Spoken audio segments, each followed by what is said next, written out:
लंबे बालों वाली चुड़ैल। एक बार भोला रोज की तरह अपने काम से लौट रहा था।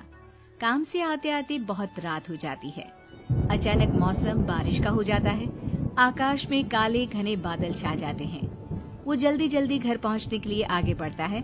तभी रास्ते में उसकी नजर पेड़ के नीचे बैठी एक औरत पर पड़ती है। काली अंधेरी रात में वो औरत सर झुकाए अपने बालों को आगे कर बैठी हुई होती है।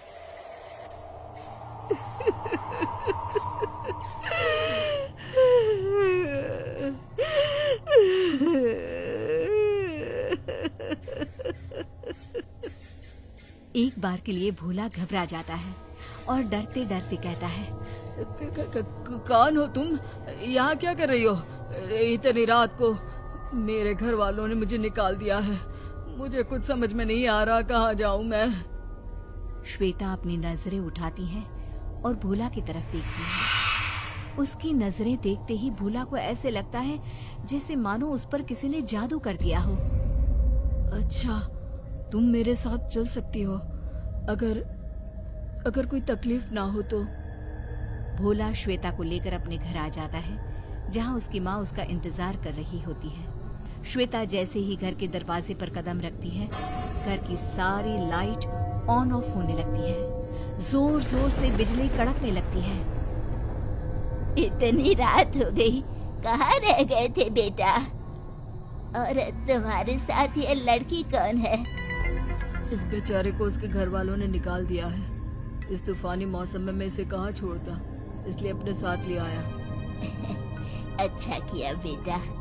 अरे वाह श्वेता, तुम्हारे बाल तो कितने सुंदर और घने हैं।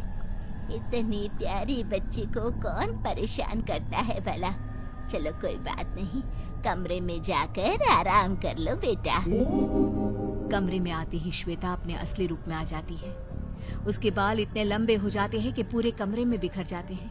उसके पैर उल्टे घूम जाते हैं और वो दीवार पर चलने लगती है। इंसान भी कितने मूर्ख होते हैं। पागल। उनको ये भी नहीं पता उसने मौत को अपने घर बुलाया है। रात के 3 बजते हैं। अब हो गया मेरे शिकार करने का समय।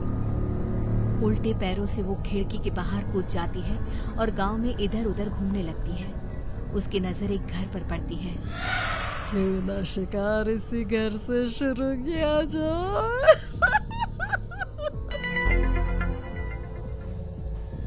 श्वेता रोशनी के घर में जाती है। रोशनी को घुंघरू की आवाज सुनाई देती है। ऐसा क्यों लग रहा है जैसे घर में कोई घुस गया हो?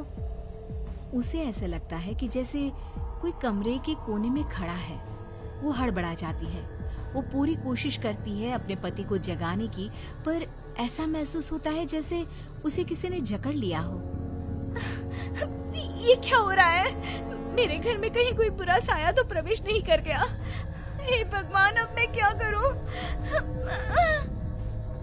तभी उसे महसूस होता है जैसे पीछे किसी ने उसकी चोटी पकड़ी। रोशनी पलट कर देखती है, उसके बिस्तर के नीचे एक चुड़ैल बैठी है जो अपने दांतों से रोशनी के बालों को काट रही होती है। बचाओ, मुझे कोई बचाओ! रोशनी के इतना चिल्लाने के बाद भी उसके पति के कानों में जू तक नहीं रेंगती। ऐसा लगता है मानो श्वेता ने कोई जादू कर दिया हो। चुड़ैल रोशनी के बालों को काटकर अपने मुंह में भर लेती है और रोशनी के मुंह को नोचकर भाग जाती है। अगली सुबह रोशनी शीशे में देखती है। हे भगवान, मैं तो टकली हो गई। वो डायन पता नहीं किस जन्म का बदला ले गई मुझसे। रोशनी की चीख पुकार से अगल बगल वाले उसके घर पहुंच जाते हैं। हे भगवान रोशनी, तुम्हारे बालों को क्या हुआ? क्या कहूँ चाची, कल रात को मैं सोई थी। अचानक मुझे लगा कमरे में कोई आया है। मैंने एक बड़े अजीब चेहरे और लंबे बालों वाली चुड़ैल को देखा। वो मेरे बालों को चबा रही थी। और देखिए तो सुबह में मैं पूरी टकली हो गई। चाची से मजाक करती है। अरे जरूर तूने कोई शहर का शैम्पू इस्तेमाल किया होगा। सब लोगों के सामने रोशनी के टकलेपन का मजाक बन जाता है, पर श्वेता अपनी हरकतों से कहां बाज आने वाली थी। हर रोज औरतों के टकले होने की संख्या बढ़ने लगी। गांव वाले समझ गए थे कि कोई लंबे बालों वाली चुड़ैल है जो सभी औरतों के बालों को खा जाती है। पूरे गांव में डर का मंजर छा चुका था। एक बार गांव के मोहनलाल सरपंच अपने घर को आ रहे थे। श्वेता अपनी चुड़ैल वाले रूप में आ जाती है। कहाँ जा रहा है बुड्ढे? अरे ये तो लंबे बालों वाली चुड़ैल है। अरे भागो भागो! श्वेता अपने लंबे बालों को खोलती है और उसके बाल भागते हुए मोहनलाल को पकड़ के हवा में उछाल के नीचे गिरा देते हैं। इस हादसे में मोहनलाल को गंभीर चोट आ जाती है, पर वो बचता बचाता अपने घर पहुंच जाता है। श्वेता हर रात को निकलती और किसी न किसी का शिकार कर ही लेती। धीरे धीरे आधे से ज्यादा गांव की औरतें टकली हो जाती हैं। इन सब से बचने के लिए गांव के सरपंच सारे गांव वालों को इकट्ठा करते हैं। अब ये मजाक की बात नहीं रह गई है। इस तरह चलता रहा तो कब तक लोग डरते डरते घर पर दुब के बैठे रहेंगे। इसका कोई ना कोई उपाय तो निकालना ही होगा। अरे कब तक गांव की औरतें विग लगा कर बैठेंगी? इसमें हमारी मदद पुरानी देवी के मंदिर के पुजारी ही कर सकते हैं, पर पता नहीं अब हमें वो वहाँ मिलेंगे कि नहीं। बहुत बूढ़े हो गए हैं ना। सारे गांव वाले मिलकर देवी के मंदिर के पुजारी के पास जाते हैं, पर श्वेता वहां नहीं आती। अगर सारे गांव वाले मंदिर चले गए और पीछे से गांव में कोई चोर आ गया तो किसी को तो गांव में होना चाहिए ना। आप लोग जाइए, मैं यहीं रुकूंगी। आ गए तुम लोग? ये तो होना ही था। चुड़ैल को घर में पनाह दोगे तो यही होगा ना।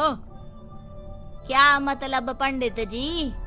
अरे भोला, जिस औरत पर दया कर तू उसे अपने घर ले आया, वो और कोई नहीं, लंबे बालों वाली चुड़ैल है। वही ये सब कुछ कर रही है। आज से 50 साल पहले श्वेता को मैंने एक बोतल में भरकर जमीन में गाड़ दिया था। हर 50 साल के बाद श्वेता वापस आ जाती है। ये सब उसी का काम है। हमें बचा लीजिए पंडित जी, हम क्या करें? अब तो मेरी उम्र हो गई है और इतने लोगों के बाल खा खा कर श्वेता और ताकतवर हो गई है। उसकी शक्ति और बढ़ गई है, पर अगर देवी चाहेगी तो हम उसे पकड़ सकते हैं। पंडित जी देवी माता का त्रिशूल लेकर गांव में पहुंचते हैं। पंडित जी को देखते ही श्वेता समझ जाती है कि उसका राज खुल गया है, इसलिए वो अपने असली रूप में आ जाती है। अब वो दिन नहीं रहे बुड्ढे जो तू मुझे बोतल में बंद कर दे। अब उनमें 4 गुना ताकत है और तू हो गया है सठियाया हुआ बुड्ढा। इतने दिनों तक बोतल में रहकर भी तू नहीं समझी? अरे नालायक, छोड़ दे इन गांव वालों को। श्वेता अपने बालों को खोलकर पंडित जी के गले में लपेट देती है और उन्हें हवा में लटका देती है। अब तुम सब मरोगे, सब मरोगे। इस पंडित को लेकर आए हो मुझे हराने? अरे पागल हो, पागल, सब पागल। श्वेता पंडित को हवा में जोर जोर से घुमाती है और बाल के बाकी हिस्सों से बाकी गांव वालों को। इसी बीच सुषमा आती है और देवी माँ के पवित्र जल को श्वेता पर छिड़कती है, जिससे श्वेता तड़पने लगती है और सब छूट जाते हैं। क्या डाला मुझ पर? पूरा बदन जल रहा है। इतनी देर में तुरंत पंडित जी आते हैं। माँ के त्रिशूल से श्वेता पर हमला करते हैं। श्वेता जैसे ही घायल होकर जमीन पर गिरती है, उसके बाल को काट कर जला देते हैं और गांव वाले हमेशा हमेशा के लिए चुड़ैल के साए से मुक्त हो जाते हैं।